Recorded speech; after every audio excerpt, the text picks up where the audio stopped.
All right, y'all. We are back. We are live.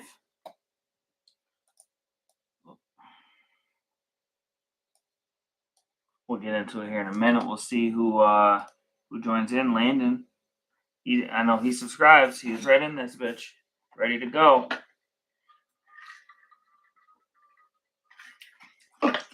He's been putting off his trades all day so he can make one during the live. Someone interact with him. Make a trade. Trey Tucker's available. Great keeper. Trey Tucker. Wide receiver 2. And the Vegas Raiders. Very desirable passing offense. $1. Come and get him while he's hot. While you can. I'm sure people are really bogging down his inbox with offers for Trey Tucker. No doubt. It's a high powered passing offense. Yep. All right, we're back. My apologies. I've been away from work, away from home, working for the last 2 weeks. Essentially, it's my first week home, full week home in the last 2 weeks, over 2 weeks, and I'm back on the road next week. So yeah, missed a lot. We'll go over. I'm not going to go back and review the weeks in the past. I'll go over this past week, and then we'll get into the sus bus. We'll get into the sus bus, and we'll get into standings overview, and then we'll look ahead this week. A lot of must-win games for a lot of teams. All right, so let's just go ahead, get right into it. Hopefully, some more people join as they're winding down their work days. Let's go to the scoreboard. Week 6. All right, week 6. Me versus Mason. Again, this was a game that I had chalked up as a loss. I definitely was feeling good going into Sunday after a great start for me. You know, Purdy, Debo, and my kicker combined for a nice handful of points. So I was definitely feeling good going into Sunday, but I knew Mason had a really good team. So it was going to be tough, and I lost. You know, there's only 2 teams I think I wouldn't have beat this week, but that's how it goes in fantasy sometimes. So let's take a look. Like I said, I got a big game from Brock Purdy, 30 points. Barkley let me down in so many ways. He let me down in my parlay, and he let me down in this game. This was supposed to be a nice game for him, and it wasn't. Travis Etienne had a fake hamstring injury. I think he's pulling a Devontae Adams. I'm going to be dead ass with you right now. That boy, he did not hurt his hamstring. He had that play where they incomplete pass where they knocked the ball out after he caught it. And he's just like, you know what, fuck this. My hamstring hurts until I'm traded. I'm hoping he goes to the Cowboys. That'd be a really nice landing spot for him to end up with the Cowboys. I think he'd really do well there. I don't know what other teams in the league, make sense for him.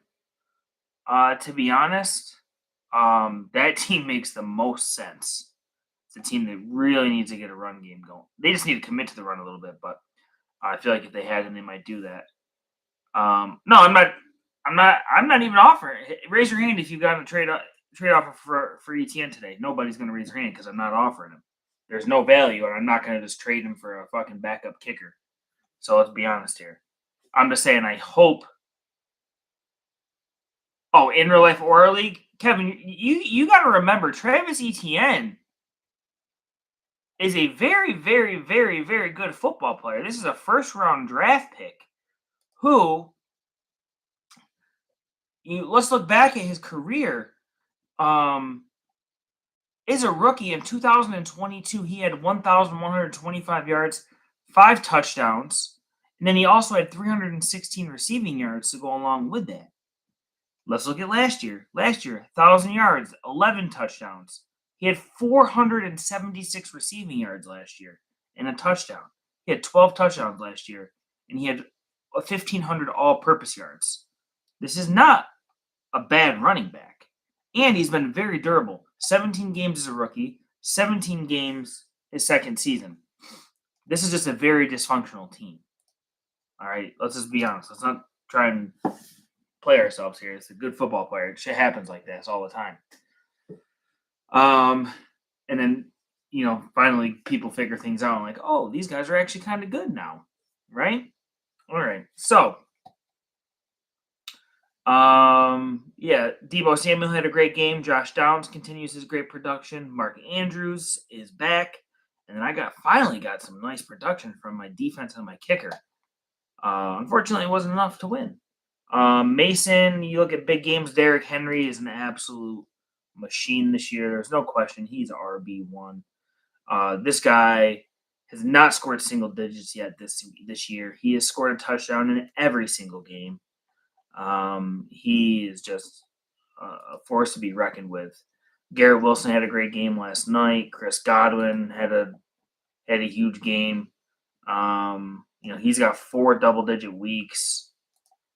George Kittle had a great game, and then he got 17 from his kicker. So it's unfortunate. I that puts me to 2-4. Mason to 4-2. And we go to Landon and Logan. Logan never had a shot to win this game. He had Caleb Williams had a really good game, 37 points. Other than that, Logan's only other double-digit scorer was Younghoe Koo with 12. Just a poor week. Josh Jacobs, I think, continues. I would consider him a disappointment, to be honest, given his price tag and expectations. And then Landon got overall great production from everybody. Jaden Daniels had 15. Tony Pollard had 15. J.K. Dobbins had 16. Terry had 17. A.J. Brown had 19. 11 from the defense. 12 from the kicker. Chris Olave, concussion, probably out this week on a short turnaround on Thursday. But otherwise, Landon's in a good spot. He moves to 3-3. And Logan moves to 3-3 as well. Final score of that game, Landon 120. Logan 73. Tim's team is getting hot right now. And on the other side, Tom's team is not right now. Tim wins 107-76. Tim had a good game from Lamar. Had a really nice game from Bucky, 17 points. Marvin Harrison got concussed early in that game, but the good news is he didn't need him. Trey McBride, I think, finally found the end zone. Michael Wilson found the end zone. Tim is investing a lot in Arizona. He's got 2 Bucks, 2 Commanders, 3 Cardinals in his starting lineup. Interesting. Anyways, moving on to Tom's team. Kyler Murray had 14 points. Zay Flowers had a huge game, 15 points, and the Steelers had 14 points. Other than that, nobody else in the double digits. Ayuk continues to disappoint for Tom. JSN continues to be a flex type player. Jalen Warren. Looks like the Steelers are just a one-man crew in that backfield this year. Najee Harris has yet to score less than 7 points in a game. So yeah, and then just obviously Malik Neighbors being hurt kills Tom. So even with Neighbors, would have been tough for Tom that week. So Tom's 2-4. Tim is 3-3 now. Tim with the win. Shane moves to 5-1 with a big win over Avocado Thotty Tanner, 125-89. Shane had a big game from Jared Goff, 34 points. Also threw a touchdown to his boy Amon-Ra. Najee Harris with a 21-point game, real nice game for him. Stephon Diggs with a solid 13.7 points. Justin Tucker is back, 13 points.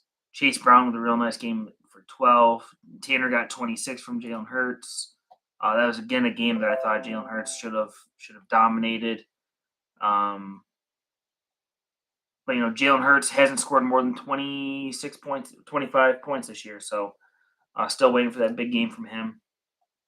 But he's been relatively safe. Breece Hall with a huge game, he had 20 points, and then Tanner got 19 from his kicker. So, and his whole team is hurt. So Tanner's got a bit of an uphill climb. We'll see how his schedule looks coming up before he gets his guys back. But Tanner's 3-3 now, and Shane is now 5-1. He won 125-89. Kevin with another nice win, 108-72 over Nick. Nick is now 3-3, and Kevin is now 4-2. Kevin got a nice game out of CJ Stroud, 24 points. Didn't even need James Cook. He had 0 out of Cook. Tyler Algier with a monster game, 22. Tank Dell had 12. Jameson scored again, 15 points. Sam Laporta caught a 50-yard touchdown, although it was his only catch. Continues to be, I think, an afterthought on that offense this year. Texans defense had 15. And then for Nick, playoff Dak came early. This shit happened last year where he was like doing well and he had a 4-point game. Dak sucks.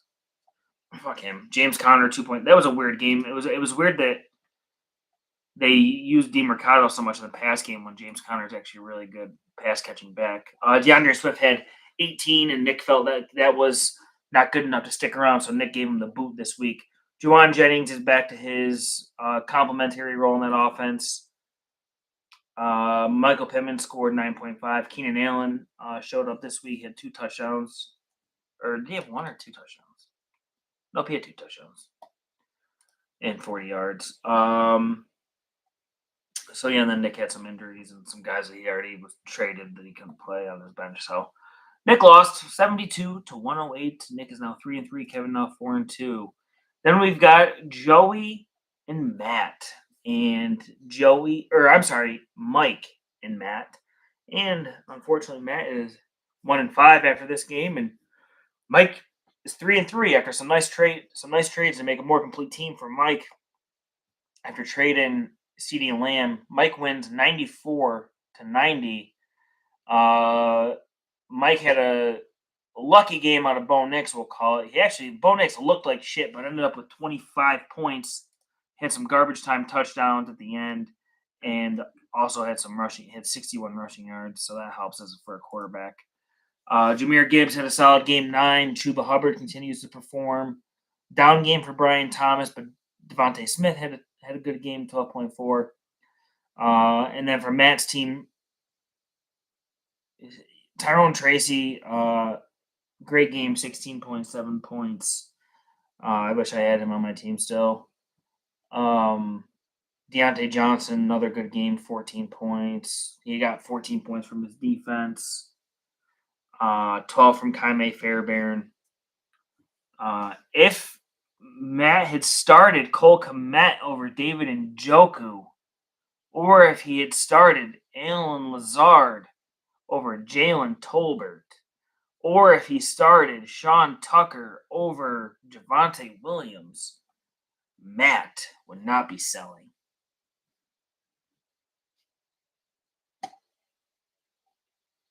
Yeah, I agree, Kevin. I fully agree. I agree. Hearts in the chat here. Yep, hearts. Or Derek Carr.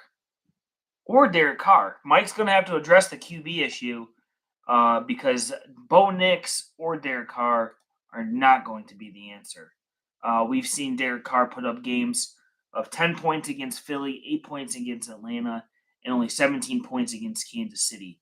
His only 2 good games, he had 27 against Carolina, and 26 against Dallas. Dallas has given up like 40 points a fucking game. So we'll see what Mike can figure out with that. But he wins this week, 94-90. Joey and Griff get a nice win over Pizzo. Pizzo dealing with a shit ton of injuries. Pizzo is down Jonathan Taylor and Brian Robinson this week. Joey and Griff win 122-85. Jordan Love had another great game. Bijan Robinson found the end zone twice. Alvin Kamara with 12.4. Romeo Dobbs found the end zone twice. Evan Ingram is back. Good week for Joey all around there. Pizzo's team had 28 from Josh Allen and 13 from Drake London. Continues to perform. Cortland Sutton, 11 points from him. Otherwise, nothing for Pizzo. Again, the injuries really gave him 0 shot this week. So Pizzo's 2-4, and Joe Griff is 4-2. What do we got here?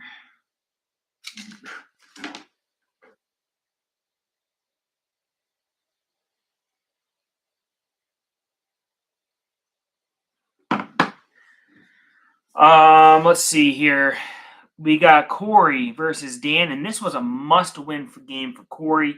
Corey to avoid going 1-5 to start the year, uh, despite having like the second most points in the league. If Corey had lost this week, all hope was lost. It would have been unfortunate. Um, so huge win for Corey there to pull this one out. Um, Dan goes to 4-2. Corey wins 118 to 108. Let's see what Corey had.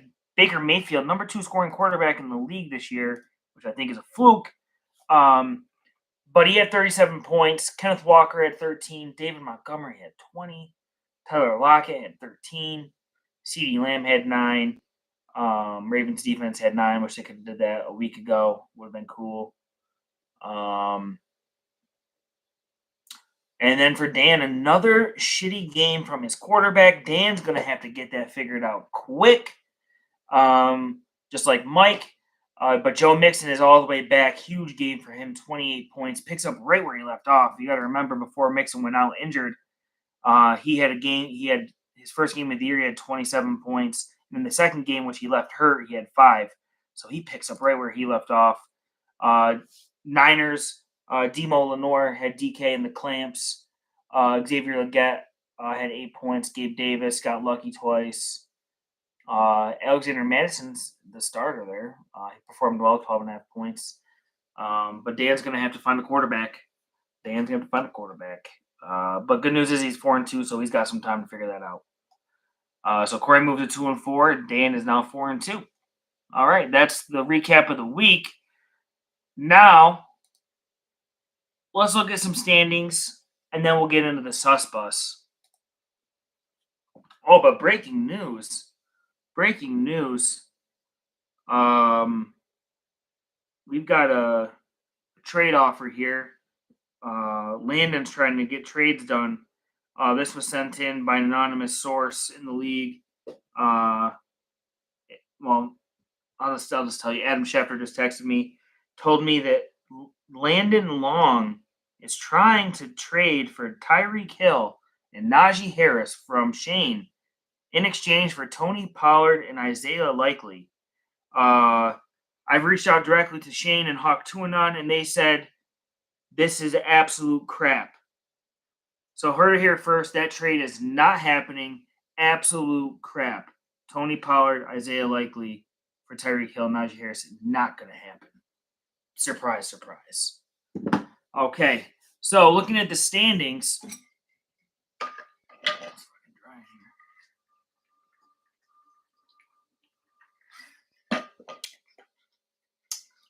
Looking at the standings, Shane with a commanding lead in the East, 5-1 over Nick at 3-3. Tom at 2-4 has really fallen down, and then obviously Matt at 1-5.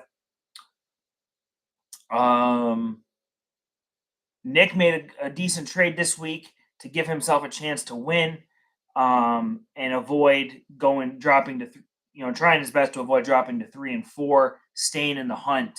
Looking at the West, that division is a real tight race. That's a really good division right now.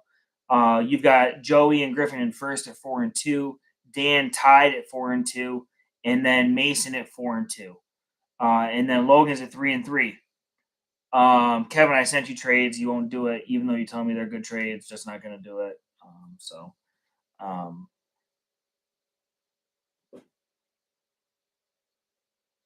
Glad he can suffer watching Tyreek. Fun fact, Landon, Tua Tagovailoa comes back next week.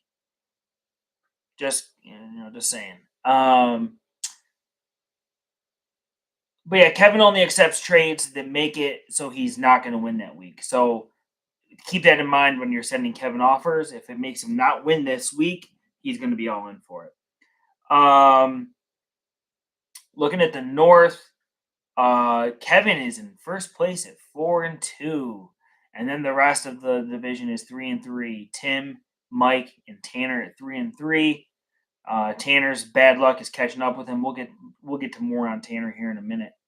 And then the South, my division, wide open. Landon's at 3-3, and then Corey's at 2-4, Pizzo's at 2-4, and I am at 2-4. So wide open that division. Let's get into the sus bus. Shout out to Matt. He has reached his final destination, which is Cell Island, and he's there all by himself in Cell Island. He is throwing in the white flag. He's selling, and unfortunately, he's there all by himself. So, well, where one bus gets off, another one has to start. So we got a new sus bus this week. We got a new sus bus, and we got lots of room on this bus. That first bus, there was a short bus, and ultimately Matt was the only one going to the sell off island. But this new bus has got a lot of people on it right now. We've got 5 members on the new sus bus. 5 members on the new sus bus, and let's get into the new sus bus. Driving the sus bus this week is none other than Tom Ditriani. Tom, neighbors think I'm selling dope, driving the bus, okay, and he is headed to we gotta have to come up with a new name for where he's going. Loserland. Let's call it Loserland. He is driving very fast to Loserland, and the rest of us are on us because I'm on this fucker.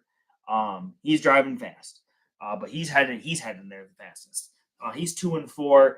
No running backs. He's got the second least amount of points in the league. This week, for all these teams on this list, maybe except for one, this week is a must-win. This is a must-win week for Tom. And I'll pull it up on my phone because I can't get. Let's see. Let's see who Tom plays this week. It's like I said, it's a must-win for Tom this week. Neighbors think I'm selling dope, playing against Mike. Currently, Tom opens up as a 23-point underdog. It's a must-win for Tom. Next up on the sus bus is, who do we have next to him?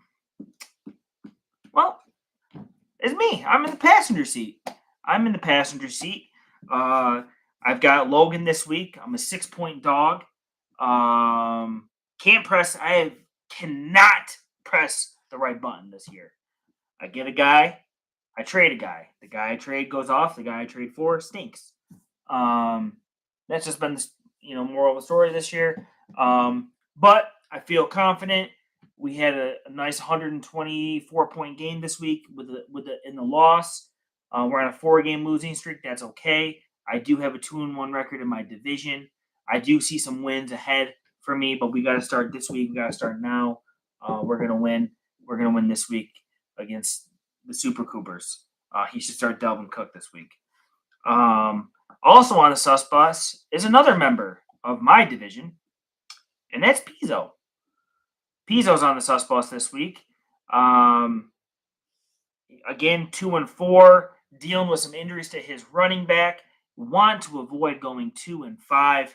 And then for Pizzo this week, he is playing Mason. So that's going to be a tough matchup. He's projected for 107, but Mason's projected for 127. So going to be a tough climb for Pizzo this week, and what I think is a must-win game.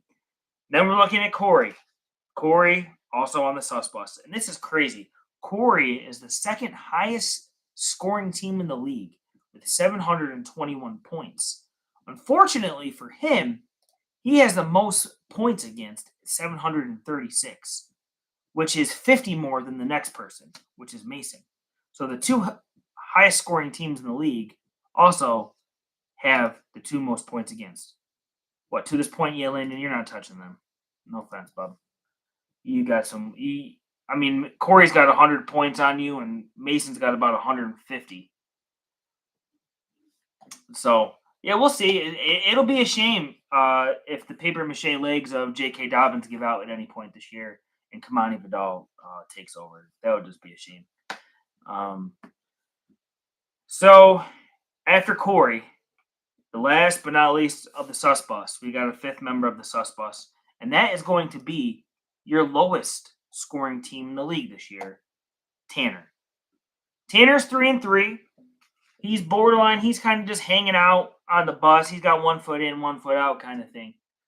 But he's on a 2-game losing streak. He actually probably should be like 0-5, or 1-5. I'm sorry. In all reality, he's been battling through a ton of injuries. The other thing Tanner has going for him this year is he's got 1, 2, 3, 4. He's got the 6th least points. Tanner has 500 points for. Not even averaging 100 points a game this year. 504 total points. 542 points against. And this week for Tanner, just, he's got another lucky situation for him. Matt is selling. Tanner is not. Even without Matt selling, Tanner's projected to win by 10. If Matt sells off, it just gets easier for Tanner, most likely, which keeps him in the game longer for him to get Christian McCaffrey and the rest of his Avengers back on his team. But he's on the sus bus because if he doesn't win this week, next week, week 8, Tanner is playing me. And I will beat him next week. And then week 9, Brock Purdy plays Dallas. That'll probably be a 50-point game for him. And then week 9, Tanner plays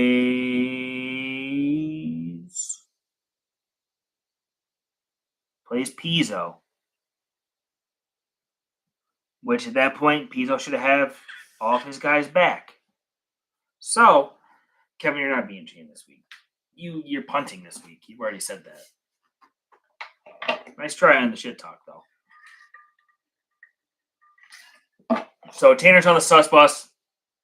He probably gets off of the sus bus after this week, but he's on it right now. He probably knows he should be on it, but he's probably off of it after this week after he gets a dub. So let's look at the scoreboard. We're already kind of looking at it, talking about it a little bit just there. In the matchups we have coming up, I got Logan right now, 2-4 versus 3-3, a must-win game for me. Like I said, cannot lose this game. We got the I got the Niners. Brock Purdy and Debo are playing against Kansas City. Saquon Barkley in a revenge game against the Giants. That should be a nice game for him. Kamani Vidal is playing Arizona in their Swiss cheese defense. Jalen Waddle against Indy. Josh Downs against Miami. Mark Andrews, Tampa Bay. Got the Bengals defense against Cleveland, which anybody that plays Cleveland is a good start. And then we got Sam Darnold against Detroit for Logan. Aaron Jones if he plays. And if he doesn't play, I'm sure Logan will be playing Ty Chandler in his place. Josh Jacobs against Houston. Cooper Kupp might play this weekend. Hopefully he doesn't. T. Higgins against Cleveland. Xavier Worthy against San Fran. It's going to be a good matchup. Vikings defense against Detroit. They're going to get tested this week. We'll see what Detroit can do against that defense. It's been great all season. Next matchup we have, obviously, for this matchup, I'm going to pick myself to win this game. Then we got Tim versus Nick. Tim opens up as a 4-point favorite. Looking at the matchups, he's got the Bucs going against Baltimore. Baltimore's run defense has been one of the best in the league, but their pass defense has been iffy. So I think Bucky will have a tough game there, but Mike Evans should have a solid game. Lamar Jackson will do his normal thing. Will be interesting if Marvin Harrison clears concussion protocol and plays. If not, Tim's going to have to put Michael Wilson in for him and then try to find someone to go into the flex, which I don't think there's a clear candidate on his team to go into the flex right now. Looking at Nick's team, CJ Stroud at Green Bay, probably the shootout. James Conner against the Chargers. Algier against Seattle. Juwan Jennings, Pittman. Tank Dell against Green Bay. Taysom Hill, Ernest Johnson. This is going to be a close game.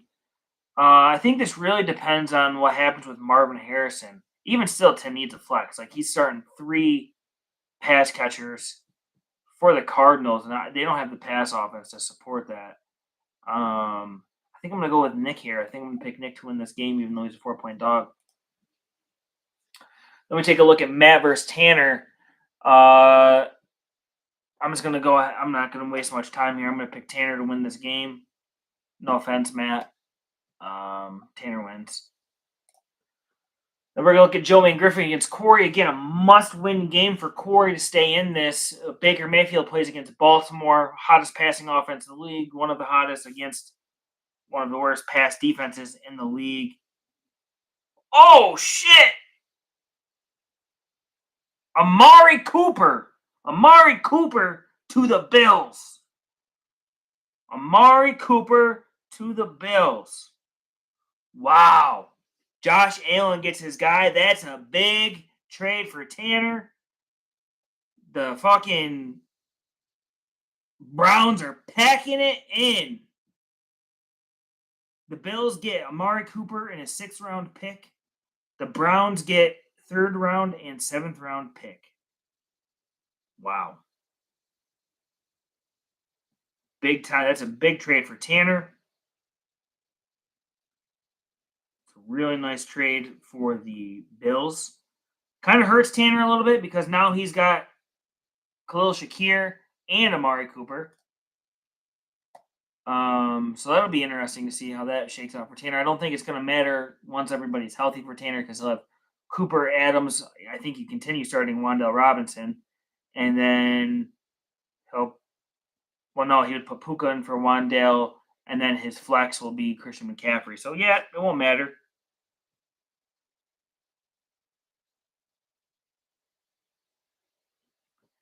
I don't think teams want to trade with the Chiefs because I don't think they want to see the Chiefs continue to win. That's just my opinion. It's the same reason why you guys fucking do trade embargoes on me. Anyways, back to Corey and Joey/Griffin. Kenneth Walker against Atlanta. That defense is not great. David Montgomery against Minnesota is going to be a fun matchup to watch. Demario Douglas against Jacksonville. Drake May. Demario Douglas had a great game. Jacksonville defense is a joke. Corey does have DJ Moore on a bye. Right now, Corey in a must-win game is a 16-point underdog. Corey starting Kate Otten at tight end and Travis Kelce at flex. He's starting the Ravens defense against Tampa Bay, which I don't love at all. They have negative point potential there. And he doesn't have his only wide receiver replacement right now for DJ Moore is Tutu Atwell. So Corey's got to get to work quick. Corey's got to make a move this week, desperation move, very similar to me, I think, to win the game. Now, my spread is a lot closer than Corey's right now, but Corey's projected to get shit on right now.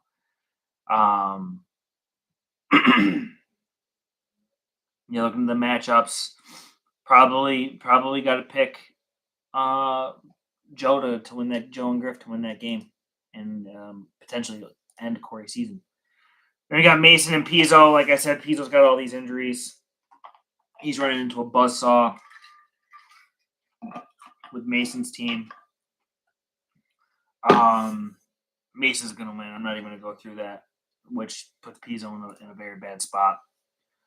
Then we got Landon and Dan. This is a good matchup. Dan at 4-2 and Landon at 3-3. Kirk Cousins against Seattle. Seattle's defense has been getting fucking torched. Joe Mixon against Green Bay. Alexander Mattison against the Rams. That's a good matchup. Justin Jefferson against Detroit's a good matchup. DK against Atlanta. Gabe Davis against New England. Kyle Pitts against Seattle, who Greg Kittle just had 2 touchdowns against. We'll see if Ramondre Stevenson plays. That's going to be a big one. The Broncos defense against the Saints this week should get Dan a fuck ton of points. Everybody on the Saints is injured, except for Alvin Kamara, surprisingly. So dry. If Stevenson misses, it's a no-brainer. Dan starts Xavier Legette against Washington, number 30 in pass defense this year. And then Landon's got my eyes are fucking hurting. Jaden Daniels against Carolina should have a great game. Tony Pollard against Buffalo. Buffalo couldn't stop Brees Hall. J.K. Dobbins against Arizona. I talked about them with Vidal and how they got a Swiss cheese defense. Terry McLaurin should eat. Trey Tucker stinks. A.J. Brown against New York Giants should have a good game. Quality game. Although the Giants defense just kind of shut down Jamar Chase a little bit. So that'll be interesting. TJ Hawkinson potentially back this week. Yeah, this is going to be a close game. I think it hinges on Ramondre Stevenson. Yeah, well, Xavier Leggett might even be. It's interesting. I'm gonna go. I think there's less question marks. Less question marks than Dan's. So I'm gonna go with the favorite right there. I'm gonna pick Dan to win that game. And then we got Kevin and Shane. Kevin's punting this week. Shane's gonna win that game by a long shot. And then in a must-win game for Tom against Mike, Mike is projected to win by 23 points. I don't think there's anything our guy Tom can really do. He forgot to pick up a kicker this morning, or he just didn't care. Even if he does pick up a kicker, you tack on 8 points. He's still projected to lose by 15. I think this is the end of the line for Tom, potentially. We'll see. He's going to have to potentially either make a season-saving move or just, kind of do what Kevin was doing 2 weeks ago and try to compete, but also be cognizant of contracts and any moves he makes going forward. But I think Mike gets another W and moves to 4-3, and Mike is on a little hot streak here.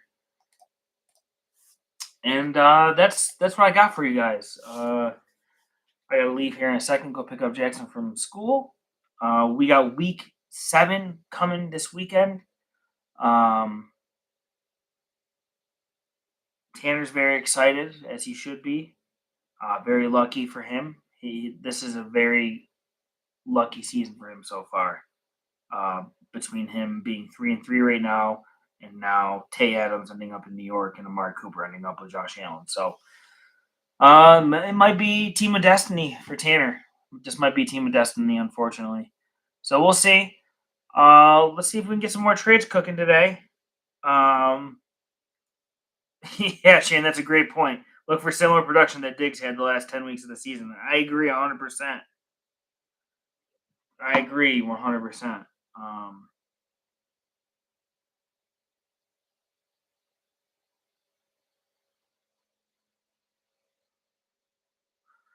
That's it.